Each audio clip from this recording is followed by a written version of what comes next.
Can you do a small circle right in front of me really quick, just at a good lope?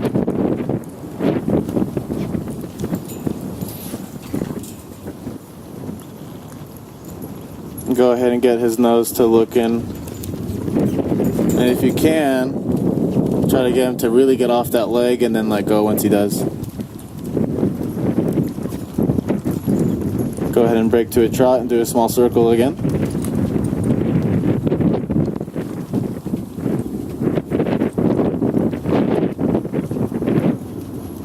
Now, will he really arch in that circle? Like, will he get off of that leg and get that nose in a little bit more? Okay. So when you're turning here, just like if you were gonna like go showing or something, you don't want to, you don't want obviously the judges to see him fighting or you turning to the left and his nose is going to the right. So when you're turning right here, I would say with Toaster, before you even turn right here, you can rest right there. Before you even turn, I would tap that left rein just a little bit before you put that outside rein on him to get him to go, because he kind of, like, you have to really, not get at him, but you have to get at him to get that nose. So I would, like, when you're doing this side, like, it's all pretty good. The difference between your hands is that when you're turning on this side, you pick your hand, you keep your hand down and nice, but when you turn to the left side, you keep your hand up. So, there you go. Oh. So when you turn over here, you keep your hand up. And she kind of has the same left thing going as Toaster does. So when you turn over here, just keep your hand down just a little bit more and kind of make sure, I'll turn this way so you can see it.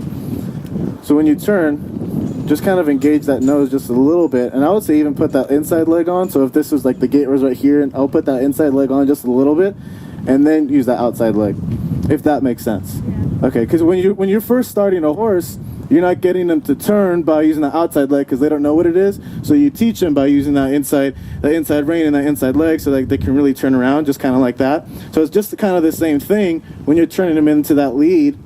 Make sure you use that inside leg, or that outside leg, which would be your left leg, and then really quickly let go. Use your right leg. Let's go ahead and see that really quick. Let's go ahead and start. Yeah, going that way. I'm gonna go down. Okay.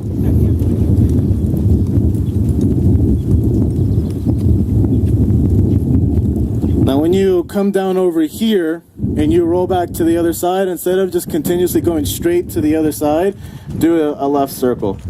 I'll show you what I mean. There you go, stop right there. Good, now do a circle right there, a small loop circle. Good, yeah, keep doing that. And you can get a little bit more in his mouth and get that left nose looking where it's gotta go. Do it again. Because this is the side that he's a little more sticky on, so instead of just going straight over there, work on that nose just a little bit, and now let him go straight. Good, and just ride him like you would. Nice, and stop right there. And keep this one nice and smooth, because he's already good there. We don't want to mess anything up on that side. And we could just do the same thing over here. Good turn. Look at that, nice, yeah? Yeah, that was good. So every single time he gets a little bit sticky, work on that little circle over here, and then push him forward. It doesn't have to be 5, 10, 15. Sometimes it might have to be, but I don't think with Toaster you have to do that. So I think just do maybe like 1 or 2 circles. You know that he's in your hands, and then do the straight line. Stop, do the other thing. Try it one more time. Stop there, and then the next day do the same thing. Just because you don't want him to not like it, because he's already good at it, so you want that to be even better. So that was perfect. Good. So they're both kind of the same. This side right here, when you roll back on to the right, what do you think is the tougher side to work on for him? Left side. So going this way. Yeah. Okay. Really stiff days out there. Yeah, he was. And then on this side, you're kind of tipping your bucket. So when you turn, your right hand is down, your left hand's up. You kind of want to keep your hands the same. Yeah, because you do this side pretty good. And he's only going really slow, I think, just because maybe you want to use more leg. And then when you turn, make him go. So when you're over here, it's don't tip that bucket. And then when you go on this side and you stop him, you're doing good with all this. But then when you turn, shoot your hands towards his ears. Use that leg a little bit more. And really look where you're going, because you're using your body pretty good. But if you just use your head just a little bit more, you'll make it good. Now right when you're about to turn, right when you face that fence, like right here, just let him go. Use both legs right there. Yeah. Because that fence is going to kind of do the work for you. So when you turn, So by the time he turns to like almost a 90, you can just let him go and then kick both legs right there.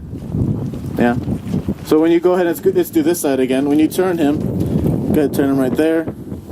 Keep that right hand up a little bit higher. There you go. And then go forward. And then when you turn on this side, that stop is good. Oh. And then turn and look. Shoot your hands forward, let them go, and then kick both legs right there. Yeah. Probably just even a little bit sooner. I just couldn't say it fast enough. Does that make sense? Kind of letting that fence help you a little bit more? So like go ahead and just watch really quick. If we're right here and you stop him, instead of turning, what I want you to kind of do is turn, let go, and then kick him when you let go to really thrust that and get that like kind of extra boost forward, and that'll kind of get him to stop being so stiff and just really move those feet. Let's try it one more time. He got pretty sweaty.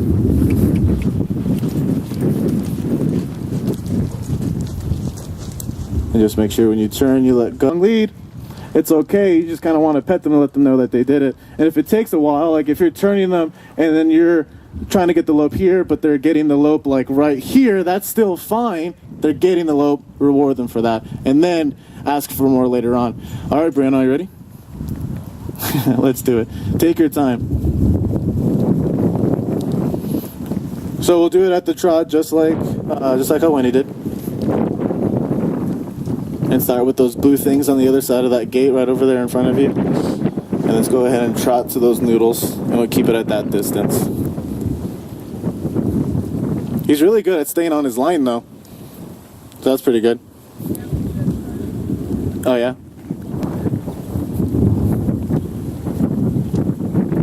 Yeah, I would say work on getting those leads correct after we can get that lope, because once you can get that lope, then you can go on from there.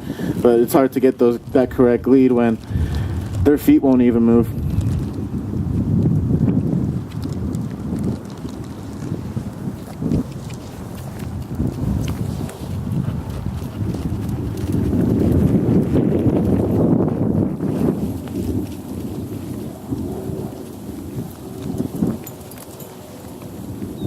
Okay, so keep going.